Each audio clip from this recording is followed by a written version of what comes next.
Have you ever had one of those days where your bench press feels unusually weak?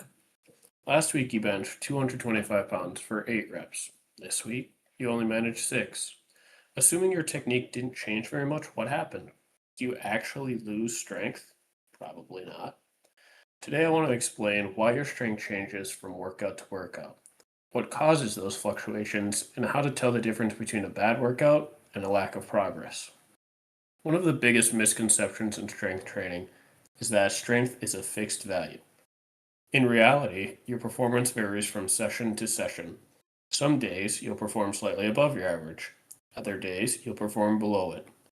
These day to day fluctuations don't necessarily mean you've become stronger nor weaker. They reflect the fact that performance is influenced by many variables beyond muscle strength alone. Factors such as accumulated fatigue, recovery, sleep quality, nutrition, stress, technique, and even how effectively you warm up can all influence how much force you're able to produce on a given day. In the rest of this video, we'll break down each of these factors and explain how they affect your performance. The largest contributor to these fluctuations is fatigue. Fatigue isn't just muscle soreness, it's a temporary reduction in your body's ability to produce force. Fatigue generally occurs on two levels: local fatigue and systemic fatigue. Some fatigue is local to the muscles that you've trained. During a hard set, your muscle fibers repeatedly contract, consuming energy and producing metabolic byproducts. Calcium handling becomes less efficient, energy stores such as phosphocreatine are depleted, and the muscle's ability to generate force temporarily declines. This is why your 10th repetition feels much harder than your first, even though the weight hasn't changed, because your energy stores are depleted. Systemic fatigue is very different. Instead of being isolated to one muscle, it reflects how prepared your entire body is to perform. Heavy training sessions don't just challenge your muscles, they place demands on your nervous system, connective tissue, and recovery systems. Think about how, during a big set, you need to amp yourself up with a specific song or to get hyped up before a sporting event. This is essentially a big rush to the nervous system that wears it down over time. Training also requires energy, and your ability to recover from that stress depends on factors such as sleep, nutrition, hydration, and psychological stress. Think of fatigue like carrying a backpack. Every training session adds a small amount of weight. Recovery removes some of that weight before your next workout. If recovery consistently removes as much fatigue as training creates, your performance remains relatively stable while your strength gradually improves because your muscles are locally adapting. But if you're training too hard, sleeping poorly, eating inadequately, or dealing with significant life stress, fatigue can accumulate faster than your body can recover. As that accumulated fatigue increases, your ability to express your true strength temporarily decreases, even though the adaptations from training are still occurring beneath the surface. Recovery is a process of reducing fatigue and allowing your body to adapt to training. Training creates the stimulus, recovery allows adaptation. Sleep, nutrition, hydration, and stress management don't directly make you stronger. Instead, they improve your ability to recover so that the strength you've built can be expressed. Recovery is a very broad topic, and it's something I'll cover in much more detail in a future video. Bench press is also a highly technical movement. Unlike a simple machine exercise, the bench press requires your entire body to work together to produce force efficiently.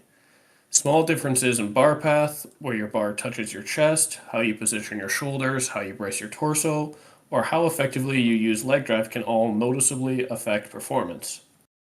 The reason is that each of these variables changes the mechanics of the lift. A different bar path, for example, changes the leverage at your shoulders and elbow joints. That means the contribution from your chest, shoulders, and triceps can change throughout the lift. Even if your muscles are equally strong, a less efficient bar path may make the same weight feel significantly heavier.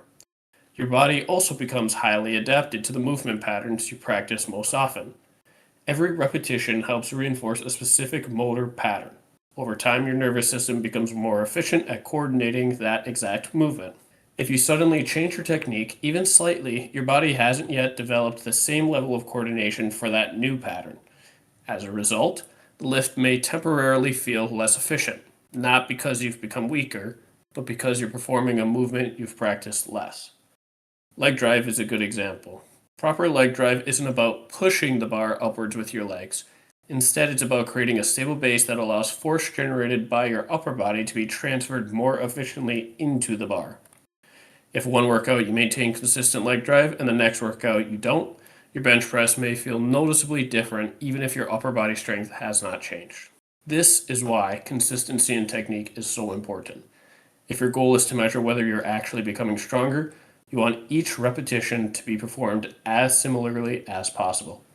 Otherwise, you're changing multiple variables at once, making it difficult to determine whether differences in performance are due to changes in strength or simply changes in execution. Warming up isn't simply lifting lighter weights. Its purpose is to prepare your muscles, joints, and nervous system for heavier work to come. A proper warm-up improves movement quality and readiness without creating unnecessary fatigue before your working sets begin. I plan to talk about proper warming up in future videos to come. None of this means you shouldn't expect progress, though. You very much should expect that. That is the entire goal of progressive overload. The important point is that progress should be evaluated over weeks and months, not by comparing two individual workouts that were separated by a few days. The next time your bench press feels unusually heavy, don't immediately assume you've become weaker. Consider your recovery, fatigue, technique, and warm-up before drawing conclusions. Strength is not a fixed number. It's an ability that's influenced by multiple variables every time you train. Understanding those variables allows you to evaluate your progress more accurately and make better training decisions. If you enjoy understanding the reasoning behind strength training, not just following advice, consider subscribing.